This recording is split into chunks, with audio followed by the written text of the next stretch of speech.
¿Alguna vez te has detenido a pensar cómo sería vivir en un mundo donde no existe el dinero? Donde todo lo que posees necesita ser intercambiado por otra cosa que alguien más también quiera. Parece complicado, ¿verdad? Pues así fue exactamente como comenzó nuestra relación con el valor. Antes de que existiera la moneda, la humanidad vivía del trueque, un sistema simple, pero lleno de limitaciones. Imagina la escena: tú siembras trigo y tu vecino cría gallinas. Tú quieres huevos, él quiere pan. Intercambian. Todo bien, hasta el día en que tu vecino ya no quiere pan. ¿Y ahora? Fue precisamente en esa dificultad donde nació el deseo de algo que representara valor. En el trueque no existía una medida universal. ¿Cuánto valía una canasta de frutas? ¿2 gallinas? ¿Un pedazo de carne? ¿Un puñado de sal? Todo era relativo. La confianza era la única moneda, y la confianza, como sabemos, no siempre está disponible. Con el tiempo las comunidades crecieron, surgieron tribus, poblados, pequeños comercios. Pero el trueque mostraba sus debilidades. ¿Cómo cambiar un buey por un collar de conchas? ¿Y si quien necesita tu mercancía no tiene nada que te interese? ¿Cómo calcular el cambio de un saco de arroz por medio litro de leche? La complejidad aumentaba. Era necesario algo intermedio, aceptado por todos, que tuviera valor simbólico y fuera duradero. Ahí fue cuando empezó a nacer la idea de la moneda, aunque todavía no se llamara así. Mucho antes de las monedas metálicas que conocemos, objetos naturales comenzaron a funcionar como símbolos de valor. Conchas en las costas africanas y asiáticas, sal en la Roma antigua, de ahí viene la palabra salario, granos de cacao en Mesoamérica, plumas exóticas, piedras pulidas, dientes de animales. Estos objetos tenían algo en común. Eran raros, duraderos y socialmente valorados. Pero aún estaban lejos de ser prácticos. No todo el mundo necesitaba conchas. No todos los lugares tenían acceso a la sal. Hacía falta algo más. Hacía falta crear valor. Con el avance de las civilizaciones, llegó un nuevo tipo de pensamiento. ¿Y si pudiéramos crear un objeto que no valiera por lo que es, sino por lo que representa? Ese salto lo cambió todo. Fue la primera vez que el ser humano entendió que el verdadero valor no está en el objeto, sino en el acuerdo que hacemos sobre él. Y así nació la idea de la moneda como símbolo, no como una necesidad práctica, sino como una construcción colectiva, un pacto. Esta transición marcó un momento crucial en la historia de la humanidad. Dejamos de confiar solo en la utilidad. Empezamos a confiar en el símbolo, y así el mundo cambió. Por primera vez, un pequeño disco de metal podía representar una oveja. Una barra de sal podía valer un pedazo de tierra. La riqueza dejó de estar en el objeto y pasó a estar en la mente. Pero ¿cómo lograr que todos creyeran en el mismo símbolo? La respuesta llegó con las primeras autoridades organizadas: los reyes, los sacerdotes, los jefes de tribu. Ellos comenzaron a garantizar el valor de la moneda. La marcaban, la acuñaban, la protegían. Fue el nacimiento de la autoridad monetaria, y junto con ella, nació también la primera forma de control social a través del dinero. Piénsalo bien, el valor del dinero es puramente psicológico. Un billete de papel por sí solo no vale nada. Un número en la pantalla del celular no alimenta a nadie. Pero todos nosotros juntos decidimos creer. Ese es el poder que comenzó allá atrás, cuando alguien miró un puñado de sal o una piedra pulida y dijo: «Esto vale algo». Y otro respondió: «Si tú crees, yo también creo». Fue el primer banco, la primera economía, el primer paso hacia todo lo que conocemos hoy. Si tienes más de 40 años, con seguridad ya viste muchos cambios de moneda: cruzeiro, cruzado, real, dólar. Ya sentiste en carne propia cómo cambia el poder de compra, cómo el salario se reduce, cómo el precio de la carne se duplica. Sabes en la práctica que el valor es algo que se mueve, que lo que hoy es valioso, mañana puede no serlo, y al revés. Esta historia de la moneda, que comienza con el trueque y evoluciona hacia una idea invisible de valor, es la misma historia que vivimos en nuestras propias vidas. Aprendemos a darle valor a las cosas, a las personas, al tiempo, cuando entendemos que no todo lo que brilla es oro, y que no todo el oro compra paz. Escribe aquí abajo en los comentarios, ¿cuál fue la moneda que marcó tu vida? ¿Qué cambio recuerdas más? Hoy vimos que la moneda no nació de un imperio, sino de una necesidad humana simple: facilitar la vida. Y que antes de que existiera el dinero, el valor se medía en intercambios, confianza y escasez. En el próximo capítulo, viajaremos a la antigua Lidia, donde se acuñó la primera moneda metálica de la historia. Un pequeño disco que cambiaría el rumbo del mundo para siempre. Si te gustó esta historia, dale like al video, suscríbete al canal Historias de los Objetos y compártelo con alguien que también ame aprender del pasado. Aquí, cada objeto tiene un alma, y cada alma, un recuerdo. Hasta el próximo capítulo.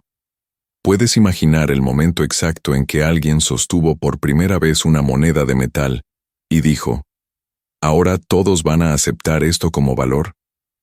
Parece lejano, pero ese momento realmente ocurrió. Y no solo cambió el comercio, cambió la estructura del poder, de la sociedad, de la confianza y del futuro. Hasta aquí, como vimos en el capítulo anterior, la humanidad vivía de los intercambios directos. Pero todo empezó a cambiar entre los años 700 y 600 a.C., en una tierra llamada Lidia, que hoy corresponde a la región occidental de Turquía. Lidia era un pequeño reino rico en oro, plata e ideas audaces. Rodeado de importantes rutas comerciales, con contacto directo con griegos, persas y pueblos de Oriente, florecía como un centro de innovación. Pero su mayor legado para la humanidad vendría de una decisión simple y práctica: transformar un pedazo de metal en un símbolo universal de valor. Ahí, por primera vez en la historia registrada, se acuñó una moneda de verdad, hecha de electro, una aleación natural de oro y plata, pequeña, redondeada, con un símbolo grabado para garantizar su autenticidad. No era solo un pedazo de metal, era un pacto. La moneda creada por los lidios no era valiosa solo por el metal.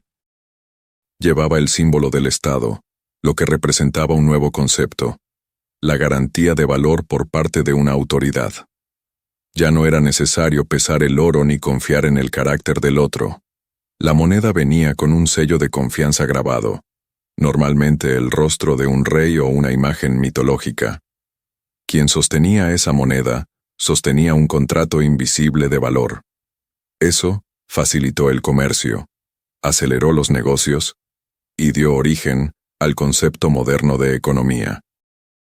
Piénsalo. Ese pequeño disco de metal no valía por sus propiedades físicas. No quitaba el hambre, no curaba enfermedades, no calentaba en el frío, pero empezó a ser deseado, guardado, intercambiado, acumulado. ¿Y por qué? Porque todos creían que valía algo. El valor de la moneda nació de la imaginación colectiva, y cuando millones de personas creen en la misma idea, la convierten en realidad.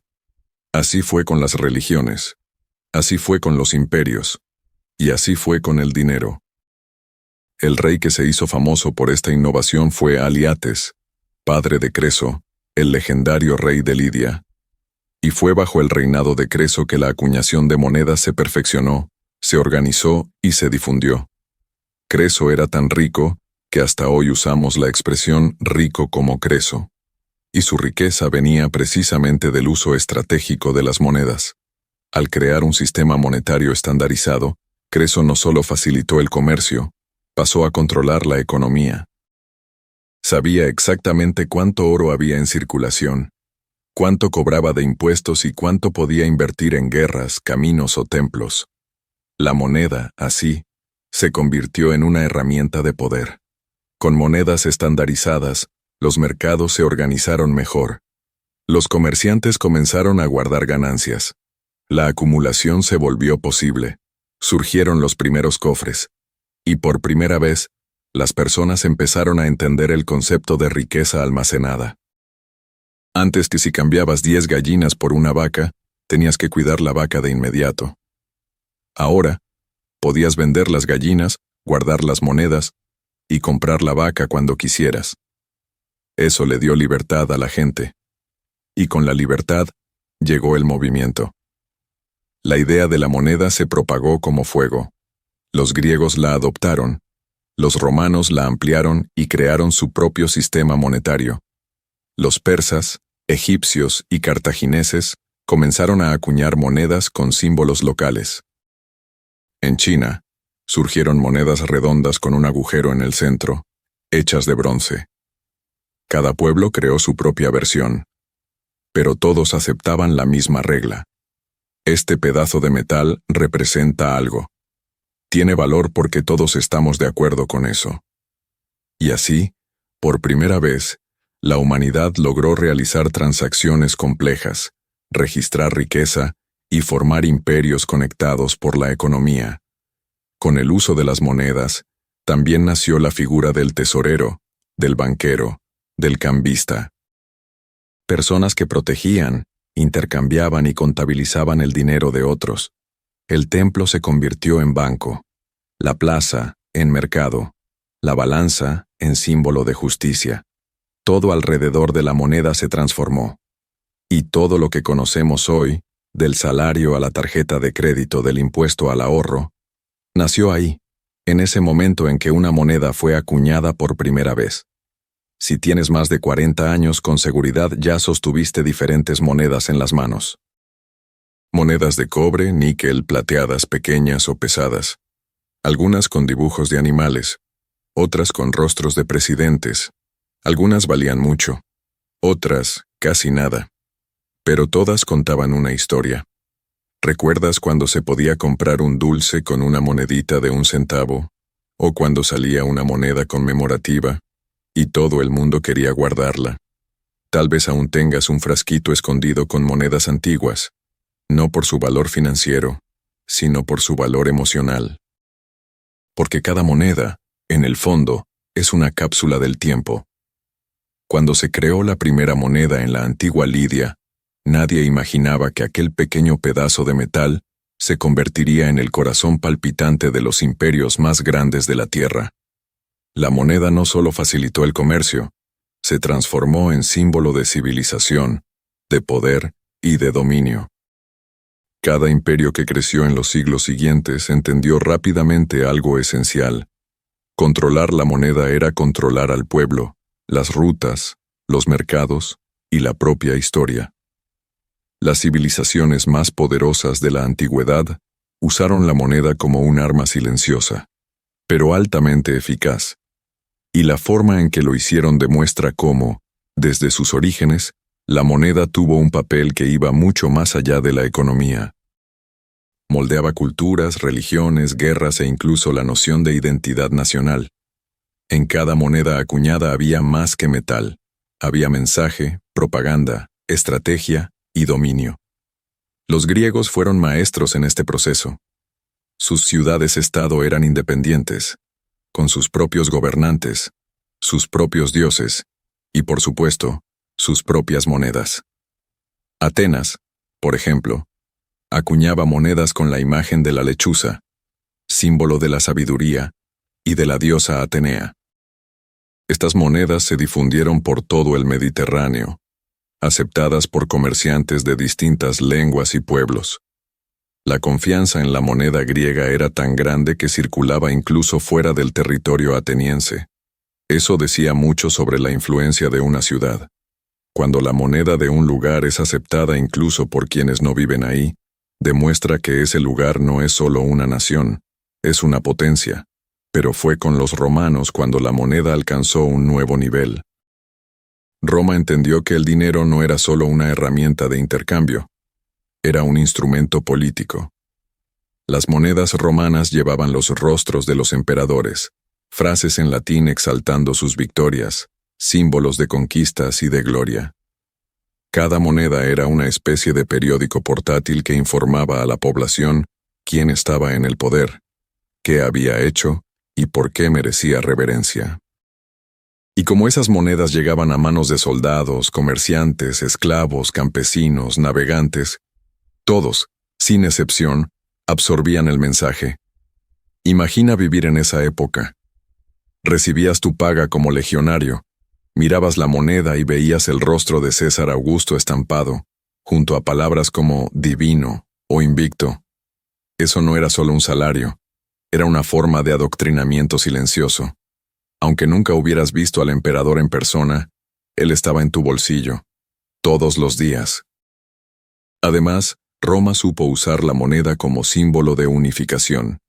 El imperio era vasto, con lenguas, culturas y religiones diversas.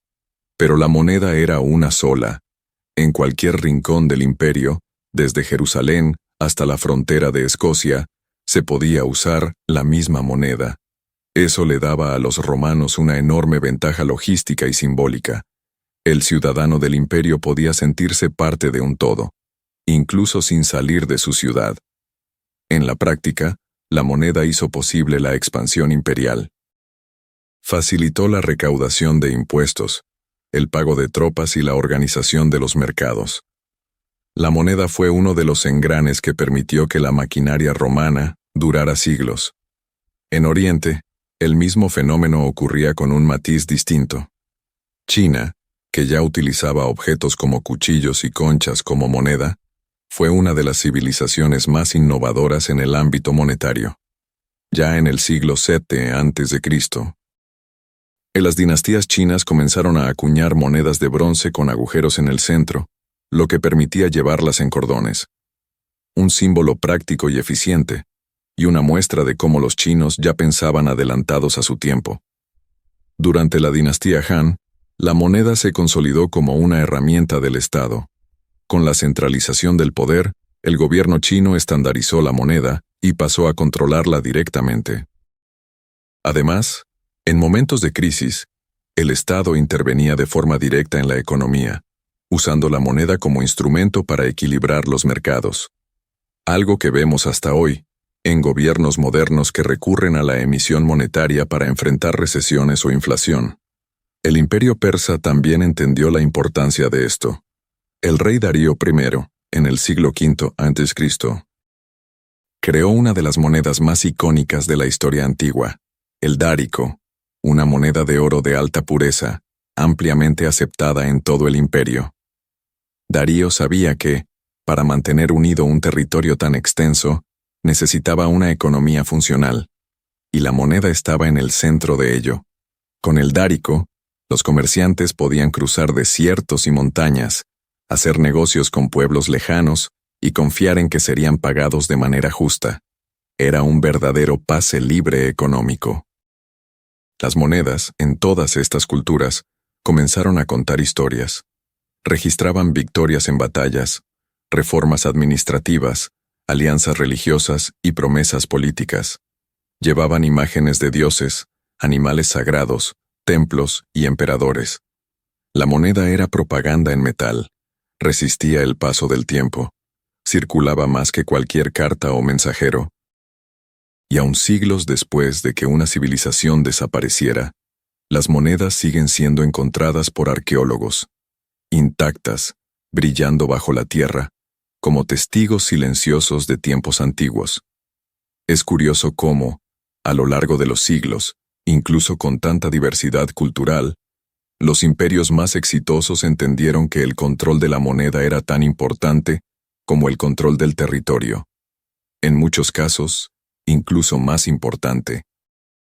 Cuando Alejandro Magno conquistaba una nueva ciudad, una de sus primeras acciones era acuñar monedas con su rostro. No importaba si los habitantes de esa tierra lo conocían o lo apoyaban. Él se volvía una presencia obligatoria en la vida cotidiana, estampado en la economía.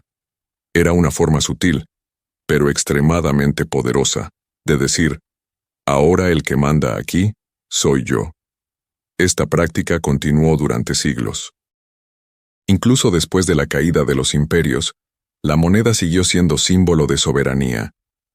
Los reyes medievales continuaron acuñando monedas con sus escudos, y quien se atreviera a acuñar su propia moneda sin autorización era acusado de traición y podía ser condenado a muerte. Alterar la confianza colectiva era un crimen. Otro punto importante es que la moneda ayudó a trazar fronteras invisibles. Donde una moneda dejaba de ser aceptada, comenzaba el territorio del otro. Esto permitía a los imperios mapear su influencia incluso en regiones donde el ejército no estaba presente físicamente. La moneda era embajadora, espía y autoridad itinerante. Por último, vale la pena recordar que la moneda también marcó las grandes crisis de los imperios. Cuando Roma comenzó a enfrentar problemas económicos, una de las primeras consecuencias fue la devaluación de la moneda. Para pagar a sus ejércitos, los emperadores empezaron a reducir la cantidad de plata en las monedas, lo que generó inflación, desconfianza e inestabilidad. Un ciclo que, irónicamente, vemos repetirse en muchas naciones hasta hoy. El valor simbólico de la moneda es tan profundo que, incluso en tiempos de crisis total, sigue siendo el último vínculo entre el pueblo y el poder. Mientras la moneda aún circula, existe la sensación de que el sistema sigue en pie. Cuando pierde su valor, o es abandonada, la caída ya ha comenzado. Es la señal más visible de que un imperio se está derrumbando. En resumen, la moneda fue mucho más que una invención práctica. Fue uno de los pilares de civilizaciones enteras. Su circulación definió rutas comerciales, fortaleció ejércitos, sostuvo gobiernos, difundió ideologías y registró la memoria de cada imperio que se atrevió a dominar el mundo. Mientras algunas civilizaciones construyeron murallas, otras construyeron monedas. Y créelo, muchas veces fueron las monedas las que duraron más. La moneda comenzó como un facilitador del intercambio, evolucionó hasta convertirse en símbolo de confianza, y cuando menos se esperaba, se transformó en instrumento de dominio. Lo que empezó como un objeto para resolver un problema simple, el de la negociación, pronto se convirtió en un arma política, una forma de control de masas, un medio para guerrear sin espadas. En este capítulo, vamos a observar la moneda como símbolo de poder, no solo económico, sino psicológico, militar, espiritual y social. Cuando los antiguos reyes se dieron cuenta de que podían estampar su autoridad en una pequeña pieza de metal y hacerla circular en manos del pueblo, comprendieron algo profundo. La moneda era más poderosa que un decreto. Mientras la palabra del rey podía ser olvidada o desobedecida, la moneda seguía viva en el bolsillo, en los mercados, en las bolsas de cuero, en las manos sucias de un trabajador o en los pesados cofres de los templos. Hablaba, educaba, afirmaba presencia. Los imperios lo sabían, y por eso, controlar la moneda era más importante que conquistar nuevas tierras. Al final, ¿de qué servía ganar una batalla si el pueblo seguía usando monedas con el rostro del antiguo emperador? Eso equivalía a declarar que la victoria estaba incompleta. Muchas guerras, de hecho, se ganaron destruyendo la moneda del enemigo. Las ciudades sitiadas veían sus tesoros confiscados. Los invasores derretían las monedas antiguas y acuñaban otras nuevas. Era un acto simbólico y práctico. Destruía la economía del vencido y establecía la nueva autoridad.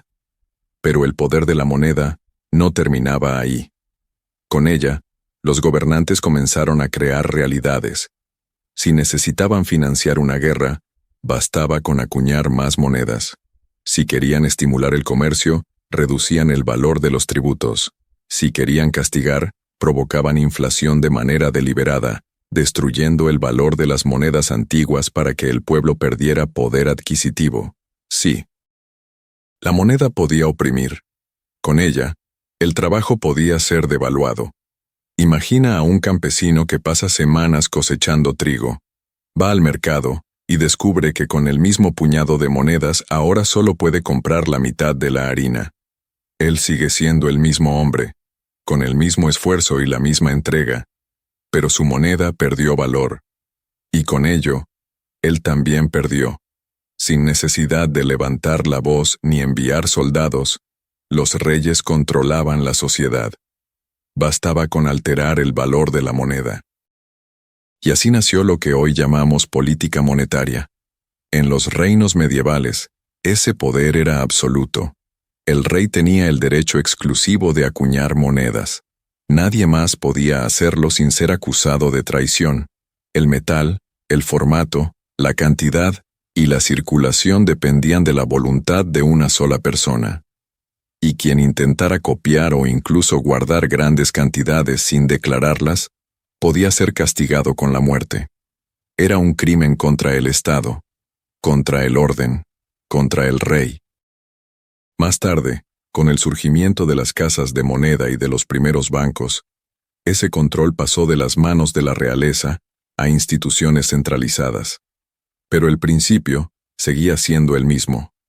La moneda era controlada por pocos y usada por muchos. El poder estaba en saber exactamente cuánto valía cada cosa y decidir quién tendría acceso a ese valor. En tiempos de guerra, el control de la moneda era estratégico. Durante las grandes guerras mundiales, por ejemplo, países enteros comenzaron a imprimir dinero sin respaldo para financiar sus esfuerzos militares. El resultado: inflación, miseria y dependencia. La población sufría. El Estado ganaba tiempo. En la posguerra, los países vencedores imponían a los derrotados nuevas monedas, nuevos sistemas cambiarios, nuevas reglas. Era una forma moderna de colonización, silenciosa, pero eficaz. No necesitas ocupar físicamente un país si controlas el valor de la moneda que utiliza. La moneda también se convirtió en instrumento de colonización económica. Los países colonizadores crearon monedas propias para ser usadas únicamente en sus colonias. Con ello, impedían que los pueblos colonizados acumularan riqueza real.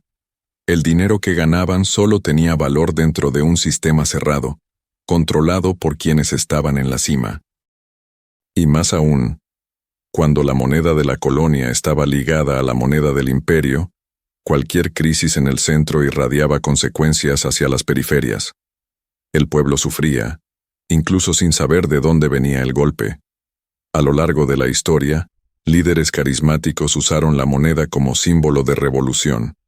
En momentos de ruptura política, como revoluciones y golpes de Estado, una de las primeras acciones era cambiar el nombre de la moneda, el símbolo, la imagen impresa. Era una manera de borrar el pasado y marcar un nuevo ciclo. En la Revolución Francesa, por ejemplo, los símbolos monárquicos fueron eliminados de las monedas. Lo mismo ocurrió en países socialistas, que colocaron en sus monedas imágenes de trabajadores, fábricas y banderas. Cada moneda era un manifiesto, cada centavo, un argumento político. En el siglo XX, el poder de la moneda se profundizó aún más con la llegada de los bancos centrales.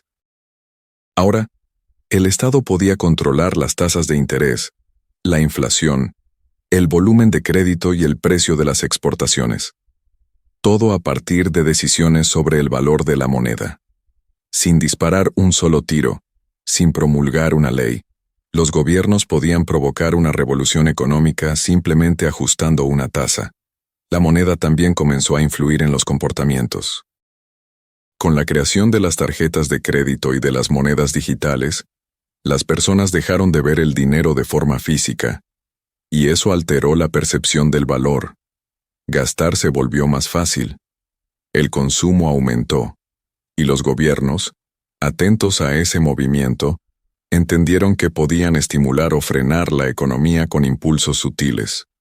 Hoy, muchos países controlan a la población de manera indirecta a través de la moneda. Basta con subir la tasa de interés para desincentivar el consumo. Basta con reducir la base monetaria para provocar desempleo. Todo eso se hace sin consultar al pueblo, pero afecta la vida de todos. La moneda, con el paso del tiempo, se reveló como un espejo del poder. Donde hay concentración de riqueza, hay concentración de moneda. Y donde hay concentración de moneda, hay desigualdad. La moneda no crea la desigualdad, pero la revela y la amplifica. Sirve como una regla. Mide quién tiene acceso y quién no. Define quién puede comprar y quién solo puede desear. Separa a los que mandan de los que obedecen. En tiempos modernos, la moneda también se convirtió en un campo de disputa internacional. Los países compiten por la valorización cambiaria, por el control de reservas, por la influencia financiera. Un país que controla la moneda más aceptada del mundo, como Estados Unidos con el dólar, ejerce una soberanía invisible sobre los demás. Por eso tantas transacciones globales utilizan una sola moneda. Es como si el planeta tuviera un dueño no declarado. La moneda, al final de cuentas, es una de las mayores creaciones del ser humano, no por su belleza ni por su rareza, sino por la manera en que influye en todo. Absolutamente en todo. Está en el amor, cuando alguien se casa por interés. Está en la justicia, cuando un abogado cobra más de lo que vale. Está en la fe, cuando se comercializa la espiritualidad. Está en la guerra, cuando se financia la muerte. Está en la paz, cuando se invierte en educación y salud. Es neutral en su esencia, pero moldeable en las manos de quien la posee. La moneda puede levantar a un pueblo, y puede arruinar generaciones, puede unir a una nación, y puede dividirla profundamente. Puede ser símbolo de libertad, o de una prisión invisible. Y lo más intrigante es que todo esto sucede con algo que, en el fondo, no vale nada. Un pedazo de papel, un número en una pantalla. Una moneda olvidada en un cajón, pero que, por la fuerza de la creencia colectiva, carga uno de los mayores poderes que jamás han existido. La historia de España está marcada por reinos, guerras, alianzas y conquistas, y en cada uno de esos momentos, la moneda estuvo presente, silenciosa, pero poderosa. Mientras los reyes caían y los imperios se levantaban, las monedas cambiaban de nombre, de forma y de valor. El pueblo español aprendió, a lo largo de los siglos, que el dinero no es solo un medio de intercambio, es un reflejo directo de la inestabilidad o de la grandeza de una nación. Las primeras monedas que circularon en la península ibérica llegaron con los romanos alrededor del siglo III a.C. Con la expansión del Imperio Romano, Hispania se convirtió en una provincia estratégica, rica en plata, oro y mano de obra. Los romanos explotaron intensamente las minas de lugares como Cartagena y Asturias, y fue ahí donde comenzaron a acuñar monedas con el rostro de los emperadores. Esas monedas tenían algo más que valor económico. Traían mensajes, anunciaban victorias militares, declaraban la fuerza del imperio y reforzaban la presencia romana en tierras que, hasta entonces, estaban bajo el dominio de tribus locales. Para el pueblo de la época, tener una moneda con el rostro del emperador era aceptar el nuevo orden mundial. La moneda, por lo tanto, se convirtió en símbolo de dominio, de unidad y de poder. Con la caída del Imperio Romano, la península se sumergió en un periodo de inestabilidad. Reinos visigodos, musulmanes y cristianos disputaban territorio, fe e identidad. Y una vez más, las monedas reflejaban esos cambios. Cada reino acuñaba su propia moneda. Cada gobernante usaba el dinero como propaganda. Lo que valía en Sevilla quizá no tenía valor en Zaragoza. Era un tiempo en el que el dinero también dividía.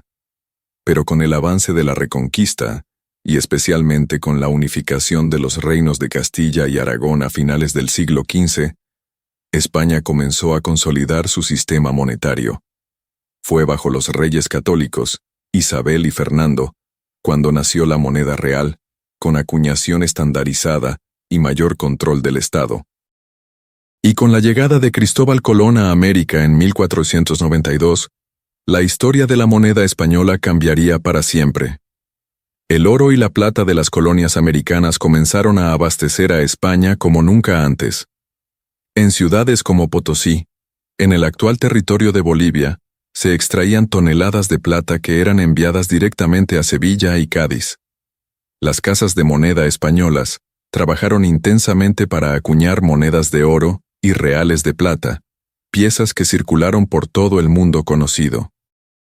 España se convirtió en uno de los primeros imperios globales de la historia moderna, y sus monedas eran aceptadas en todos los continentes. Pero junto con la abundancia llegó el exceso. La entrada masiva de metales preciosos provocó inflación. Los precios subieron, el costo de vida aumentó y el poder adquisitivo del pueblo disminuyó. Era una contradicción. El imperio más rico de la época generaba pobreza interna. La moneda brillaba, pero el pueblo se apretaba el cinturón. Durante los siglos siguientes, España enfrentó numerosas guerras, contra Francia, contra Inglaterra, contra los Países Bajos, y cada conflicto exigía más dinero. Las monedas comenzaron a acuñarse con menos plata, con menos oro. La calidad bajó. La confianza también. El pueblo lo sentía en carne propia. El dinero ya no valía como antes. El siglo XIX fue especialmente turbulento. Guerras napoleónicas, revueltas internas, cambios de dinastía. España cambió de rey, de constitución y, por supuesto, de moneda. Hubo tantas modificaciones que el pueblo apenas lograba seguir el ritmo. Cada década traía un nuevo nombre, un nuevo intento por estabilizar la economía. Pero la inestabilidad era demasiado profunda. En 1868 nació oficialmente la peseta, que se convertiría en el símbolo económico de España hasta finales del siglo XX. La peseta llegó en un momento de esperanza, con la promesa de modernizar el país, integrar la economía europea y ofrecer al pueblo un sistema monetario estable. Y durante mucho tiempo, cumplió ese papel. Durante el siglo XX, millones de españoles crecieron con la peseta en el bolsillo. Era común escuchar frases como, «Esto cuesta 1000 pesetas», o «Guarda esas 5 pesetas para la merienda». La peseta formaba parte de la rutina, del lenguaje, de la vida. Cada billete, cada moneda, tenía un peso emocional. Pero el siglo XX también trajo dolor. Durante la Guerra Civil Española, 1936-1939, el país se dividió entre nacionalistas y republicanos, y, una vez más, la moneda reflejó esa fractura. Había dos monedas en circulación, la de los nacionalistas, con símbolos conservadores, y la de los republicanos, con referencias populares. El pueblo sufría, y el dinero se convertía en símbolo de ideología. Con la victoria de Franco y el inicio de la dictadura, la peseta se mantuvo, pero pasó a llevar los símbolos del régimen, el escudo nacionalista, el retrato del general. Era como si, todos los días, los españoles fueran recordados, al pagar el pan, al comprar una camisa, de quién mandaba en el país. Aún así, la peseta sobrevivió. Pasó por la dictadura, atravesó la transición democrática, vio a España entrar en la Unión Europea y abrirse al mundo. La moneda se adaptaba. Cambiaba de rostro pero conservaba el nombre. Era el vínculo entre el pasado y el presente. Hasta que, a principios de los años 2000, llegó el gran cambio. España adoptó el euro, la moneda común europea. Fue el fin de la peseta. Millones de españoles, acostumbrados durante generaciones a esa moneda, se despidieron de ella con una mezcla de nostalgia y temor. Al final, el euro era moderno, eficiente, unificador, pero no era nuestro. Para muchos españoles mayores de 40 años, la desaparición de la peseta fue como perder un pedazo de su identidad. Era como si la historia hubiera sido borrada.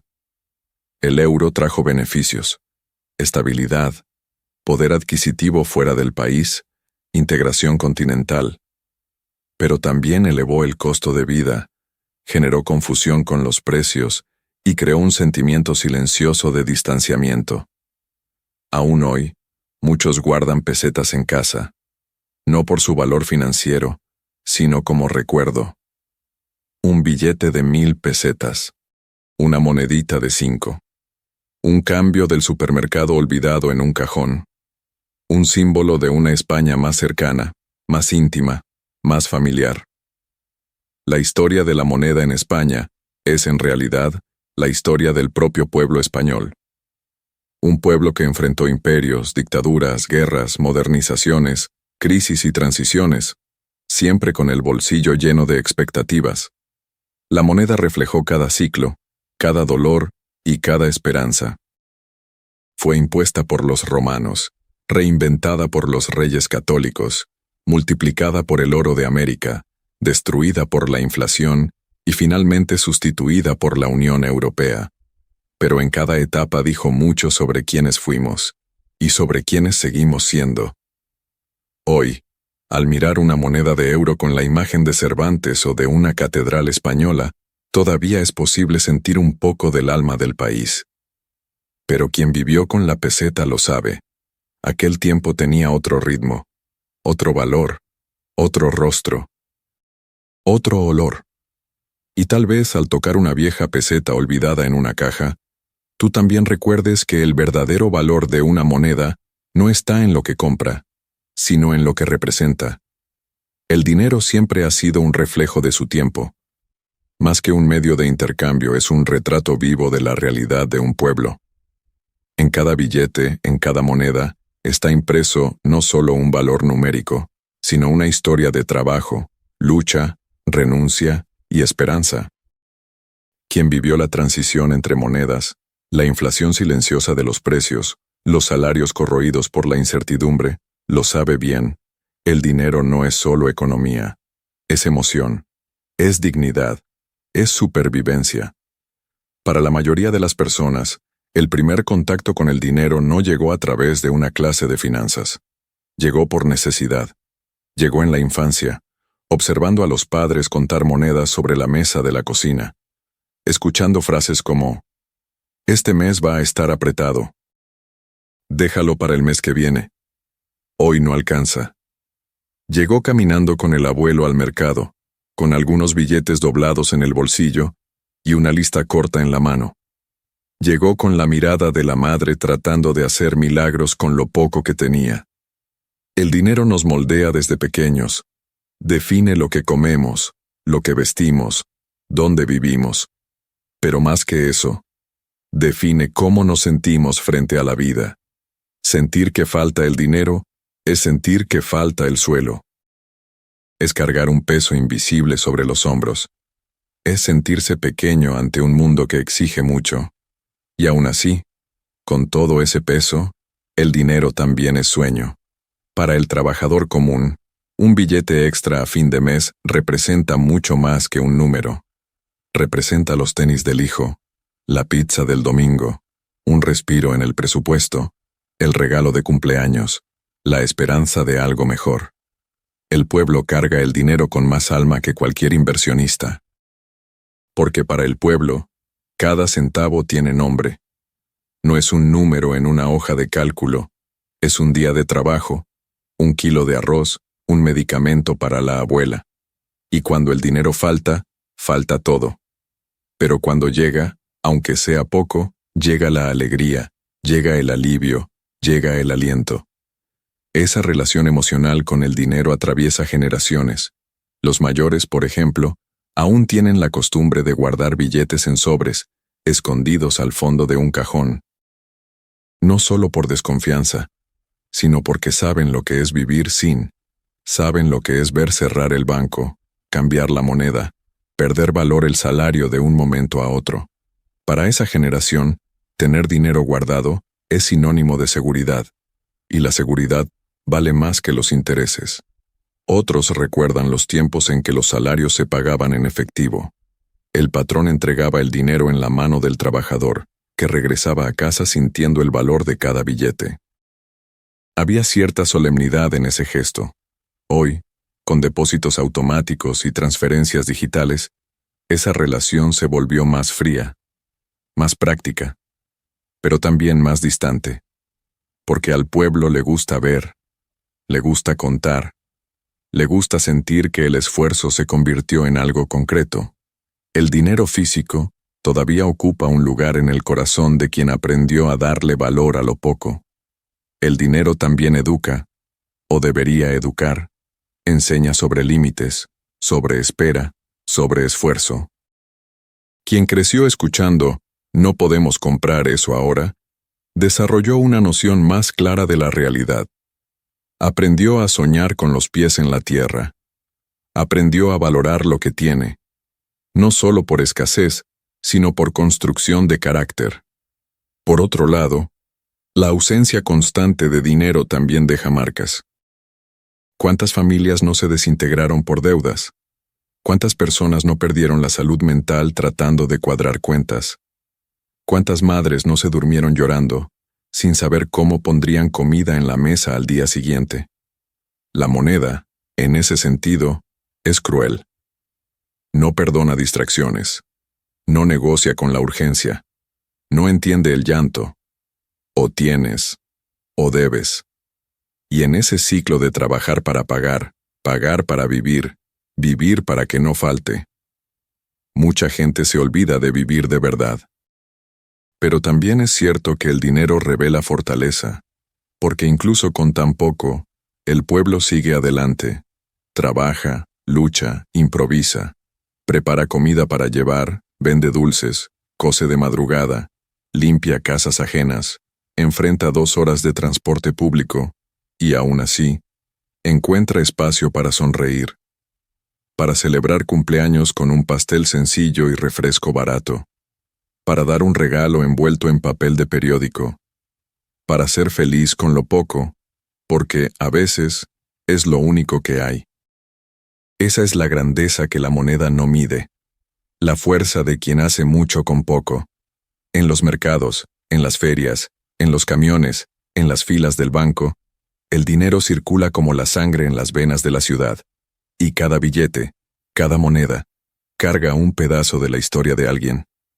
El billete de 10 que fue cambio del pan, la moneda de 1 que se convirtió en cooperación para el cafecito de la oficina, el billete de 50 que la abuela guardaba en secreto para el nieto. Todos llevan huellas de humanidad. Y lo más impresionante es que para el pueblo, el dinero tiene olor, tiene color, tiene peso, tiene historia. ¿Cuántos no recuerdan el olor de un billete nuevo? ¿Cuántos no coleccionaban monedas por fechas? ¿Cuántos no aprendieron a dar el cambio correcto incluso antes de terminar la escuela? Porque el dinero, al final, es una herramienta de vida, no de lujo, no de ostentación, sino de dignidad. Tener dinero para pagar las cuentas a tiempo, para comprar carne el fin de semana, para dar la mesada a los hijos, para salir a pasear sin miedo de mirar el precio. Eso, para mucha gente, es la cima de la felicidad, y debería serlo. Pero la moneda también cansa, desgasta, porque siempre estamos corriendo detrás de ella, siempre preocupados por ella, siempre rehenes de su valor. El dinero organiza la vida, pero también se la traga, y por eso tantos sueñan con tener lo suficiente para no pensar más en eso. No para vivir en lujo, sino para vivir en paz. La moneda también tiene un papel colectivo.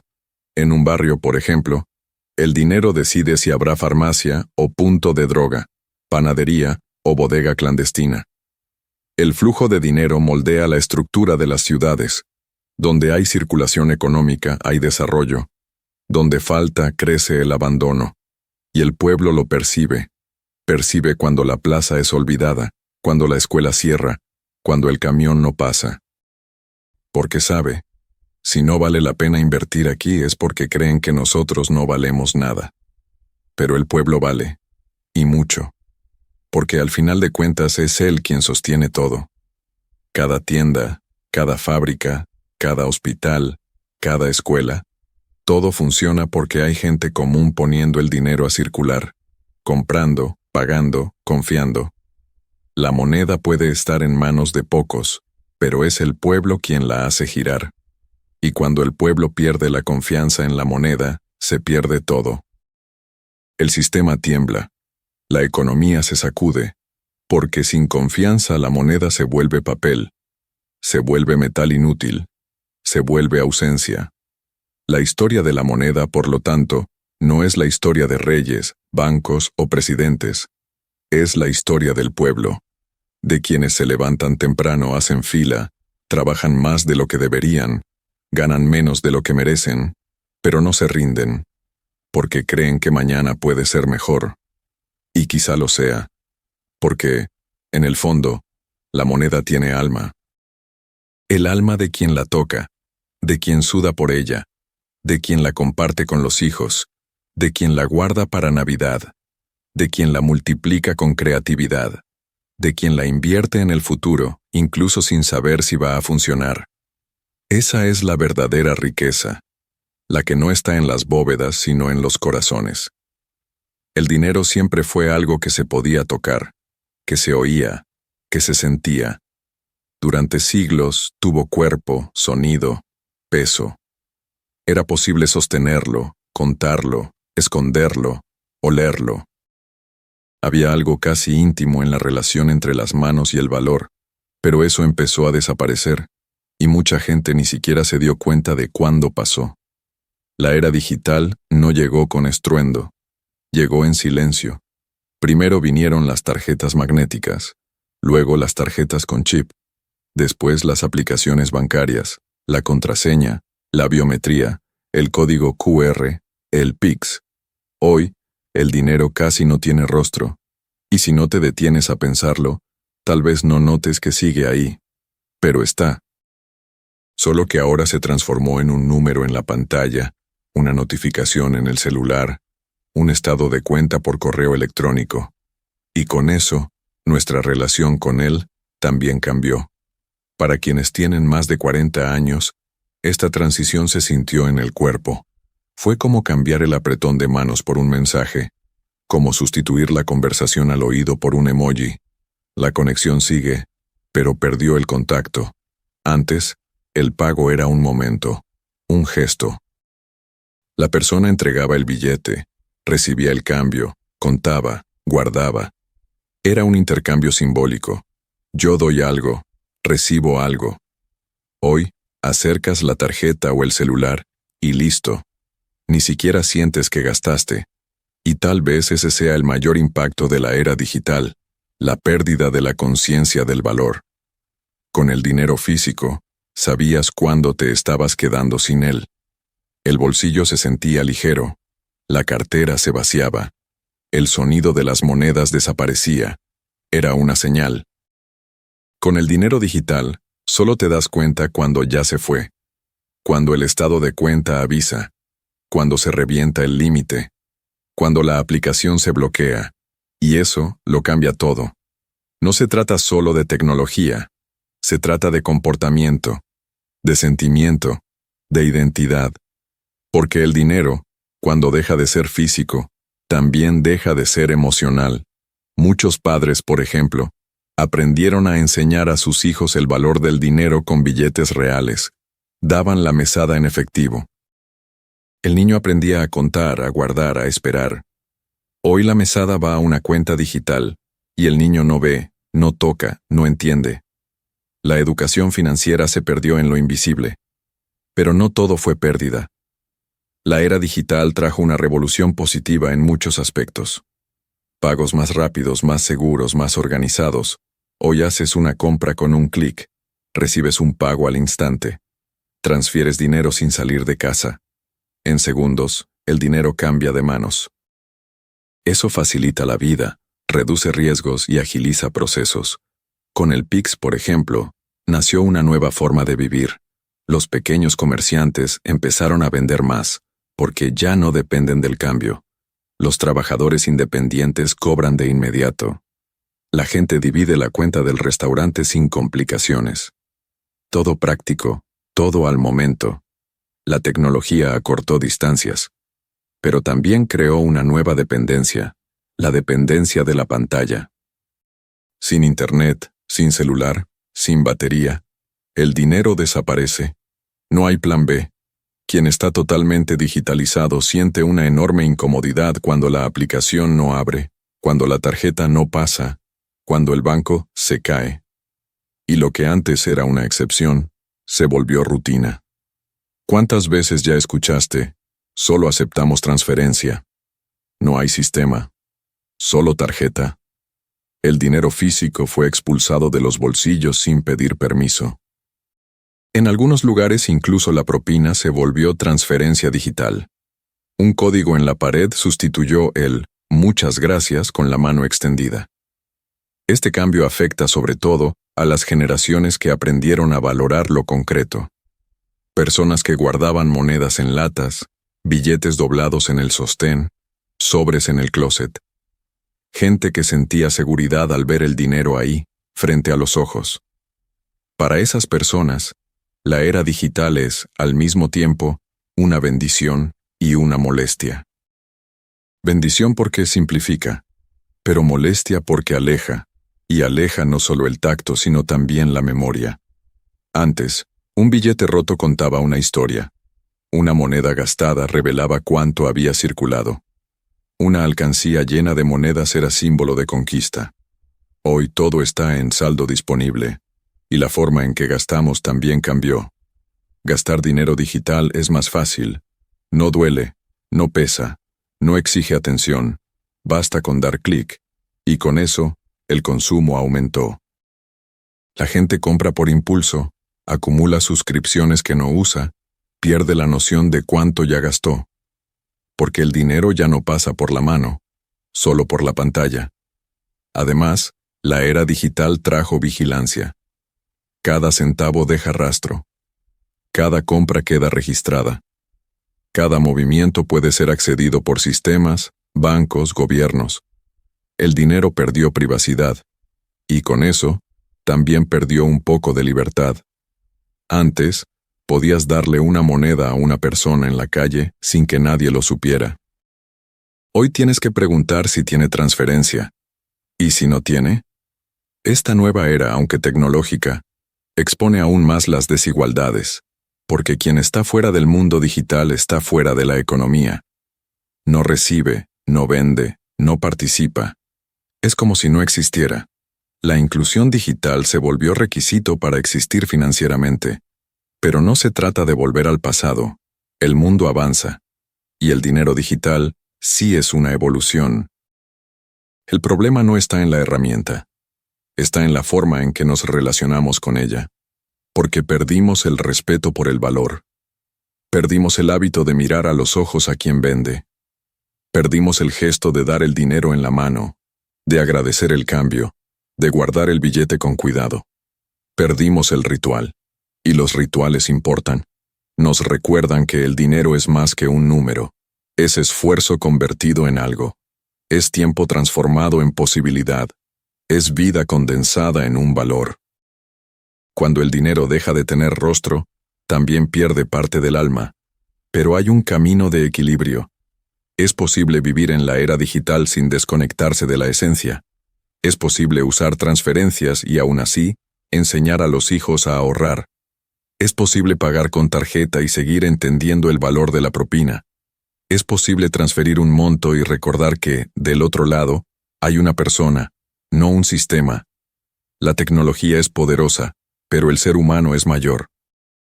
Y nos corresponde a nosotros darle sentido al dinero, incluso cuando ya no puede tocarse, porque el valor verdadero sigue siendo el mismo, aquello que compramos con honestidad, con esfuerzo, con merecimiento.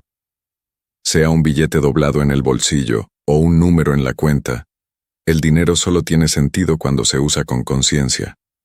Y tal vez, al abrir tu aplicación bancaria y ver el saldo ahí, frío y silencioso, recuerdes cuando tu madre contaba monedas para el pan. Cuando tu abuelo te dio el primer billete para comprar dulces. Cuando tú mismo recibiste tu primer sueldo en efectivo. Porque detrás de ese número digital, todavía vive la historia de todos los valores que alguna vez pasaron por tus manos. A lo largo de este recorrido vimos cómo la moneda evolucionó desde el trueque hasta el dinero digital. Pero quizá lo más importante no esté en la forma de la moneda, sino en lo que carga de invisible. Porque en el fondo, la moneda no vale solo por lo que compra, sino por lo que representa. Representa tiempo. Cuando alguien entrega una moneda, está entregando un pedazo de vida, un turno de trabajo, una hora de esfuerzo, un día de renuncia. El dinero, en esencia, es tiempo convertido en valor. Y el tiempo, como sabemos, es el bien más preciado que existe. Puedes perder un billete de 50, y conseguir otro. Pero una hora de vida, una mañana con los hijos, una noche mal dormida por culpa del trabajo, eso no regresa. Por eso, cada moneda debería venir con un recordatorio. Esto costó vida. Representa confianza. Desde los tiempos antiguos, aceptamos monedas y billetes porque confiamos en que tienen valor. Esa confianza es colectiva. Y si se rompe, todo el sistema se derrumba. Cuando una moneda pierde valor, lo que se rompe no es solo la economía, es el vínculo entre las personas. La confianza es el cemento invisible de la moneda, y por eso la inflación, la corrupción, la devaluación y las promesas falsas causan tanto daño, porque corroen esa confianza. Y donde no hay confianza, no hay moneda que se sostenga. Representa libertad. Tener dinero, lo suficiente para pagar cuentas, para elegir, para vivir con dignidad, es una forma de autonomía. No se trata de lujo, se trata de poder decidir, elegir qué comer, dónde vivir, cómo cuidar a los hijos, cuándo descansar. La ausencia de dinero genera encierro. La presencia, aunque sea modesta, da respiro. Y por eso, cuando se habla de combatir la pobreza, no se trata solo de caridad, se trata de liberar personas. La moneda, en las manos correctas, puede abrir puertas. Representa límites. La moneda también revela lo que priorizamos. Lo que compramos con nuestro dinero muestra quiénes somos. Muestra nuestros deseos, nuestras debilidades, nuestras prioridades. Alguien que gasta todo en apariencia quizá esté tratando de ocultar una inseguridad. Alguien que guarda hasta el último centavo puede estar cargando miedo. Alguien que invierte en los demás tal vez haya entendido que el verdadero valor se multiplica cuando se comparte. La forma en que usamos el dinero es un espejo, y refleja mucho más que cifras. Representa moral. El dinero, por sí mismo, no es bueno ni malo. Pero en manos del ser humano, revela intenciones. Con él se compra pan o armas. Se financia educación o corrupción. Se salvan vidas o se venden conciencias. La moneda ha sido instrumento de paz y de guerra, de cura y de veneno, de justicia y de injusticia. Y, al final, todo depende de quién la sostiene y para qué. Muchos usan la expresión "el dinero corrompe", pero ¿será que es el dinero el que corrompe? ¿O solo amplifica lo que ya está dentro de nosotros? Un corazón generoso, con dinero, puede hacer milagros. Un corazón egoísta, con dinero, puede destruir hogares enteros. Por eso, darle valor a la moneda también es reflexionar sobre el valor del alma. Representa elecciones. Todos los días elegimos en qué gastar, en qué invertir, a qué renunciar. A veces gastamos por impulso, otras veces por necesidad, pero siempre en el fondo, estamos haciendo un intercambio. Con cada moneda que sale de nuestra mano, algo entra. Un producto, un servicio, un recuerdo, una consecuencia. Y ese intercambio necesita ser consciente, porque poco a poco va moldeando nuestra vida. Las elecciones repetidas se convierten en hábitos, y los hábitos construyen destinos. Representa tiempo futuro. Piensa en cuántas veces has escuchado, o dicho, frases como: estoy ahorrando para mi jubilación.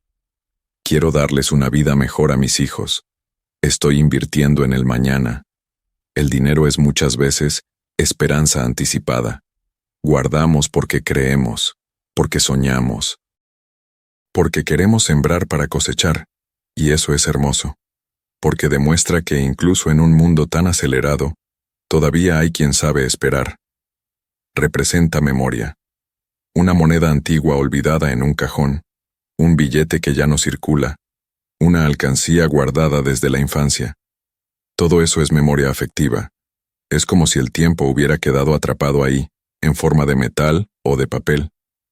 Muchos todavía guardan las primeras monedas que ganaron, o el billete que recibieron de regalo del abuelo, o aquel papel raro que pasó de generación en generación, porque el dinero también cuenta historias, y algunas de ellas no tienen precio. Representa identidad. Durante mucho tiempo, la moneda se usó para marcar territorio. Tener una moneda propia era tener soberanía. Era decir, somos una nación, con nuestro rostro, nuestro símbolo, nuestra historia.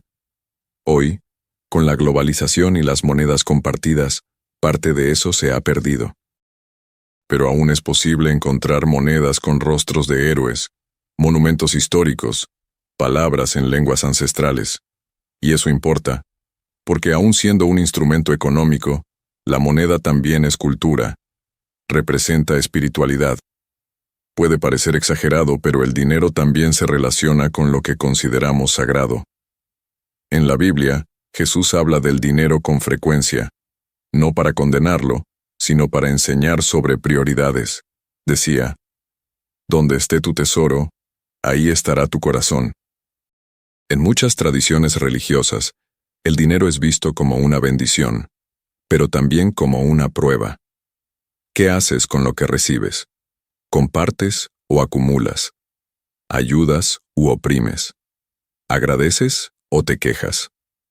La forma en que tratamos la moneda puede revelar mucho sobre nuestra fe, nuestra ética, nuestro propósito. Representa desigualdad. Lamentablemente, la moneda también revela las distancias del mundo. Unos tienen de más. Otros no tienen lo mínimo. Y no es raro ver a quien tiene poco siendo más generoso que quien tiene mucho, porque la moneda, cuando se acumula en exceso, muchas veces pierde sentido. Se vuelve obsesión, se vuelve prisión, se vuelve miedo a perder, pero cuando se usa con sabiduría, circula, gira, construye, sana.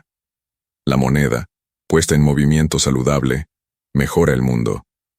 Cuando se estanca, crea abismos. Y por último, representa lo invisible. Hoy vivimos en un tiempo en el que el dinero ya no tiene cuerpo. Es digital.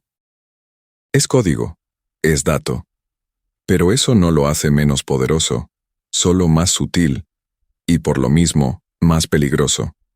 Porque cuando dejamos de ver el dinero, corremos el riesgo de olvidar su valor.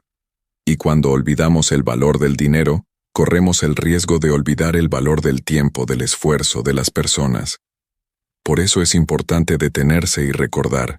El dinero es una herramienta, no es un fin, no es identidad, no es objetivo de vida. Imagina despertar mañana y darte cuenta de que ya no existe la moneda, ninguna, ni de metal, ni de papel, ni tarjeta, ni transferencias, ninguna aplicación bancaria, ningún saldo, ningún número, absolutamente nada. Un mundo sin dinero. Parece ciencia ficción, pero esta pregunta no está tan lejos como parece. Con el avance de la tecnología, de las monedas digitales, de la inteligencia artificial y de la descentralización financiera, estamos cada vez más cerca de un mundo donde el dinero físico es solo memoria. Y la moneda, tal como la conocemos hoy, puede tener los días contados. Pero ¿qué pasaría si un día simplemente desapareciera? ¿Qué quedaría? ¿Qué cambiaría? ¿Qué resistiría? La primera respuesta parece simple. La vida se detendría. Al final, la moneda mueve todo. Alimentos, transporte, medicinas, energía, comunicación. Sin ella, todo se paraliza. Pero quizá lo que nos paraliza no sea la falta de la moneda en sí, sino la falta de un sistema de valor. Porque la moneda, en el fondo, es solo eso, una forma de medir lo que vale. Si desapareciera, ¿qué usaríamos en su lugar? Algunos dicen que la solución está en las criptomonedas, en el blockchain, en sistemas descentralizados donde la confianza no depende de bancos ni de gobiernos. Otros creen en un regreso a los orígenes, un mundo de intercambios directos, de trueque, de ayuda mutua. Hay quienes sueñan con un sistema donde nadie tenga que pagar por nada, donde todo se comparta libremente, como en un ideal utópico de abundancia. Pero todos esos escenarios tienen algo en común, la misma pregunta. ¿Cómo medir el valor sin moneda? ¿Cuánto vale una hora de trabajo? ¿Cuánto vale un medicamento? ¿Cuánto vale un pan recién salido del horno? ¿Cuánto vale el tiempo que alguien te dedicó para escucharte? Si la moneda dejara de existir, tal vez la sociedad se vería obligada a replantear sus prioridades, a entender que el valor no está solo en los productos, sino en las personas, que la riqueza no es acumulación, sino intercambio, que la ganancia sin propósito no se sostiene.